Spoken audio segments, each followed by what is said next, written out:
नमस्कार, आप देख रहे हैं ब्रेकिंग बिहार। अभी हमारे साथ है राष्ट्रीय लोक जनशक्ति पार्टी के प्रदेश प्रवक्ता मनीष आनंद। इनसे जानेंगे जिस प्रकार से आज बीजेपी के राष्ट्रीय अध्यक्ष जेपी नड्डा का पटना आगमन हुआ, पूरे पटना को पोस्टर से बैनर से पाट दिया गया और मज़े की बात है कि जेपी नड्डा का विरोध भी हुआ। मनीष आनंद जी, देखिए, विरोध पटना यूनिवर्सिटी के कुछ छात्रों ने किया था।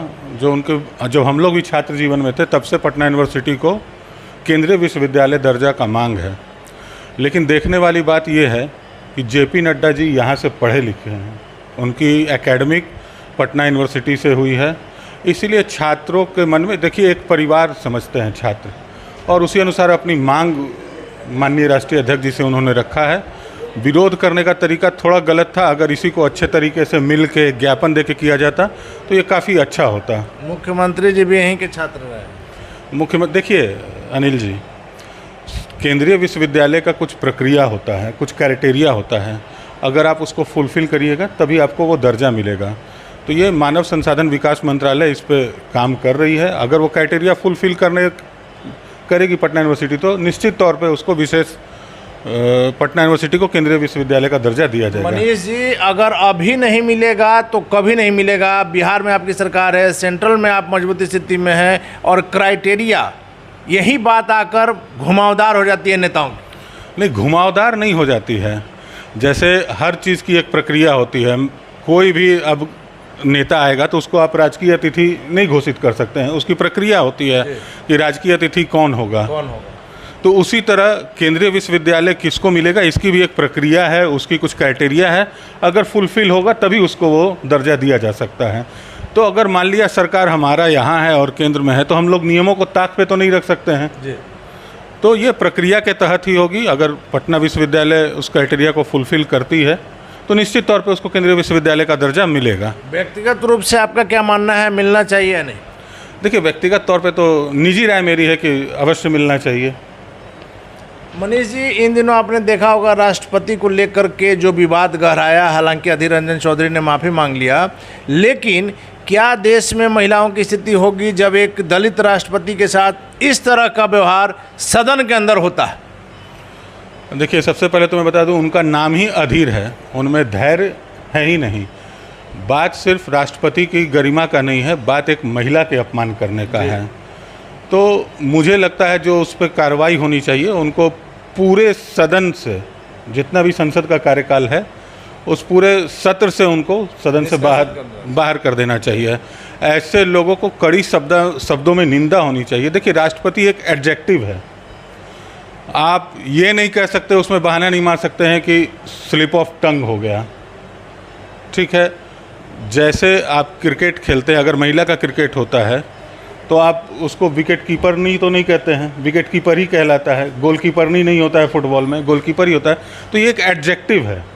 और अगर इतनी समझ अगर आपको नहीं है तो आप सदन में जाने लायक नहीं है। बिल्कुल मैं वही कह रहा हूँ। अगर आपको इतनी समझ नहीं है तो आपको नेता प्रतिपक्ष बनने का भी हक नहीं है जी। तो ये मैडम सोनिया को देखना चाहिए कि उन्होंने सदन में नेता किसको रखा है।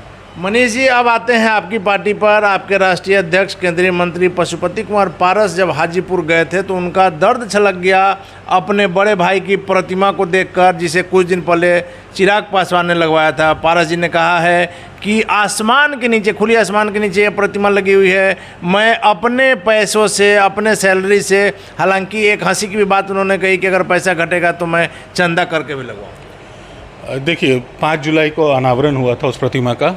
अगर आप अभी जाके देखेंगे तो उसकी स्थिति आप अभी जाके देख लीजिए, कहीं से पेंट उड़ गया है। एक तो देखिए, हड़बड़ में उन्होंने एक सिंपल जो होता है, जो सीमेंट से बनता है, उससे बनवाया गया यह प्रतिमा है।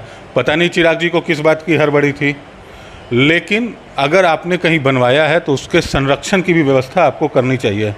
और निश्चित तौर पे उनके बड़े भाई हैं, ये दशा देख के उन मर्माहत हुए ही होंगे, ये एक स्वाभाविक है। और हमारे राष्ट्रीय अध्यक्ष जी ने कहा है कि शेड डलवा के उसका नवीनीकरण करेंगे तो निश्चित तौर पे जल्द से जल्द आपको उसमें दिखाई देगा। पारस जी ने एक और बात कही, यही मेरा आखिरी सवाल भी होगा। आज पशुपति कुमार पारस जिस जगह पर हैं वह स्वर्गीय रामविलास पासवान की देन है। उन्होंने कहा है कि हाजीपुर से मैं प्रत्याशी रहूँगा एनडीए का। चिराग या उनकी माताजी यहाँ लड़कर देख लें, जनता फैसला दे। देखिए, निश्चित तौर में अगर लोकतंत्र में जनता ही जनार्दन होती है, मैं आपको बता दूं कि राजनीतिक उत्तराधिकारी हमारे राष्ट्रीय अध्यक्ष श्री पशुपति कुमार पारस जी ही हैं।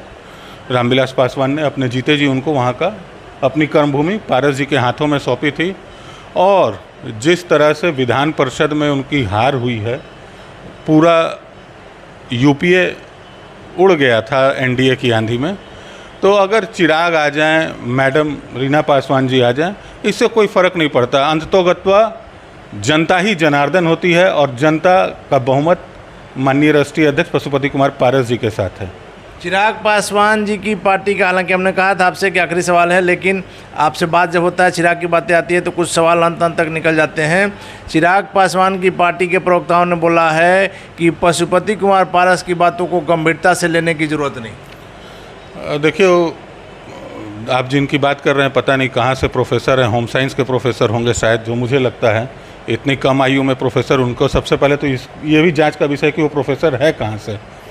रही बात यूनिवर्सिटी में है, आपकी जानकारी के लिए मैं बता दूं, वो एडॉक पे टीचर हैं। प्रोसेस, उसका भी प्रोसेस है, उसकी प्रक्रिया है कि पहले आप लेक्चरर होते हैं, लेक्चरर जाने के बाद आपको वो लगभग 50-55 वर्ष के बाद ही सारा प्रोसेस करके ही प्रोफेसर विनीत सिंह, मैं आपको नाम बता रहा हूँ, लोजपा के प्रवक्ता हैं, सारा प्रोसेस करके ही आज वो बच्चों को पढ़ा रहे हैं। ठीक है, वो एडॉक पे पढ़ा रहे हैं, उनको शुभकामना है मेरी।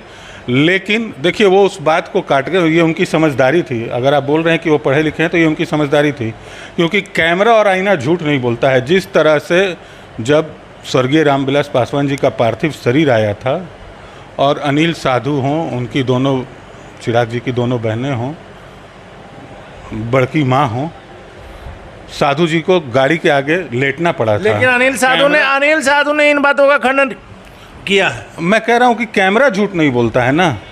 अगर आप उस समय होंगे तो आपके कैमरा में वो फुटेज होगा।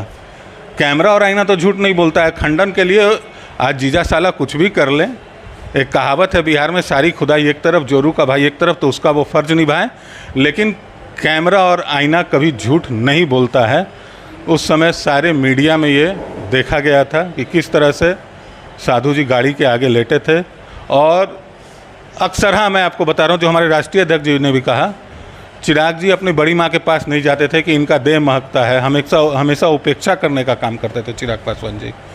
तो जो भी उनके तरफ से प्रवक्ता ने बोला है, वो स्थिति की गंभीरता को देखते हुए बोला है, क्योंकि वो झुठाया नहीं जा सकता था। चलिए, तो आपने देखा, राष्ट्रीय लोक जनशक्ति पार्टी के प्रवक्ता मनीष आनंद का साफ कहना है कि चिराग पासवान और उनके जीजा जी अनिल कुमार साधु झूठ बोल रहे हैं। कैमरा और आईना कभी झूठ नहीं बोलता। आगे क्या होगा देखना काफ़ी दिलचस्प होगा। फिलहाल आप बने रहें ब्रेकिंग बिहार के साथ।